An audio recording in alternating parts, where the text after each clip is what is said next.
ये कोई कोइंसिडेंस नहीं है कि एग्जैक्टली 5 साल के बाद फिर से लॉ कमीशन ये एक्सरसाइज को अंडरटेक कर रहा है यूसीसी के बारे में।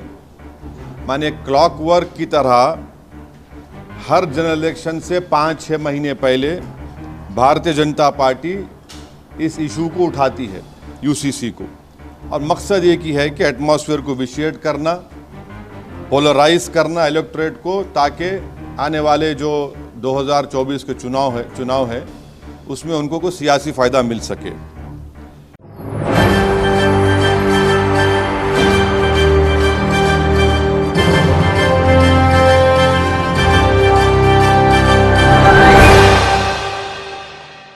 यूनिफॉर्म सिविल कोड लाना क्या सरकार का एक बड़ा एजेंडा है?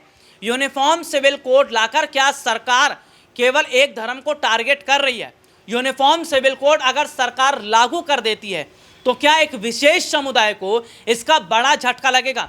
यूनिफॉर्म सिविल कोड पर तमाम राजनीतिक पार्टी के नेताओं का बयान आया है और सरकार का क्या मकसद है, मैं अपने दर्शकों को एक बयान के जरिए सुनवाऊंगा। नमस्कार, मैं हूं राहुल शर्मा, आप देख रहे हैं SP9 न्यूज़। बढ़ते हैं खबरों की तरफ और बात करेंगे यूसीसी पर।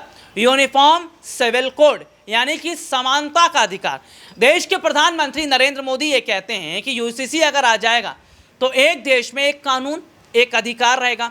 लेकिन मुसलमान समुदायों की तरफ से ये कहा जा रहा है कि भैया यूनिफॉर्म सिविल कोड आज ही क्यों लाया अब क्यों लाया जा रहा है, चुनाव से पहले क्यों लाया जा रहा है? और यूनिफॉर्म सिविल कोड की अगर मैं बात करूं, ये यूनिफॉर्म सिविल कोड जो है जिसमें सीधे तौर पर मुसलमानों की तरफ से कहा जा रहा है कि ये लागू होने के बाद उनको तमाम तरीके की दिक्कतें होंगी और सरकार एक ही समुदाय को टारगेट कर रहा है। हालांकि सरकार ये कह रही है कि यूनिफॉर्म सिविल कोड अगर आएगा, हिंदू को भी फर्क पड़ेगा, मुसलमान को भी पड़ेगा, सिख को भी पड़ेगा, ईसाई को भी पड़ेगा। एक देश में एक अधिकार सबको मिल रहा तो दिक्कत क्या है? लेकिन इस पर जो बयानबाजी हो रही है ना, देखिए, ये कोई कोइंसिडेंस नहीं है कि एग्जैक्टली 5 साल के बाद फिर से लॉ कमीशन ये एक्सरसाइज को अंडरटेक कर रहा है यूसीसी के बारे में। माने क्लॉकवर्क की तरह हर जनरल इलेक्शन से 5-6 महीने पहले भारतीय जनता पार्टी इस इशू को उठाती है यूसीसी को, और मकसद एक ही है कि एटमॉस्फेयर को विशिएट करना, पोलराइज करना इलेक्टोरेट को, ताकि आने वाले जो 2024 के चुनाव है उसमें उनको कोई सियासी फ़ायदा मिल सके। ये रिपोर्ट आपने देखी जिसमें विस्तार से हमने अपने दर्शकों को दिखाया, तो सीधे सीधे तौर पर जो तस्वीर इस वक्त की दिखाई दे रही है, जो हालात इस वक्त के दिखाई दे रहे हैं, वो जाहिर तौर पर ये बता रहे हैं कि क्या यूनिफॉर्म सिविल कोड लाना सरकार का एक मकसद है क्या?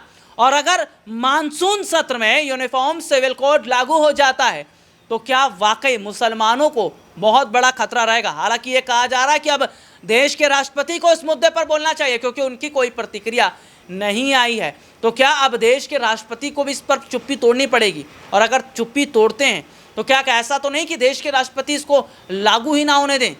आज के लिए इतना ही, आपसे फिर दोबारा मुलाकात होगी, तब तक के लिए इजाज़त दीजिए, नमस्कार।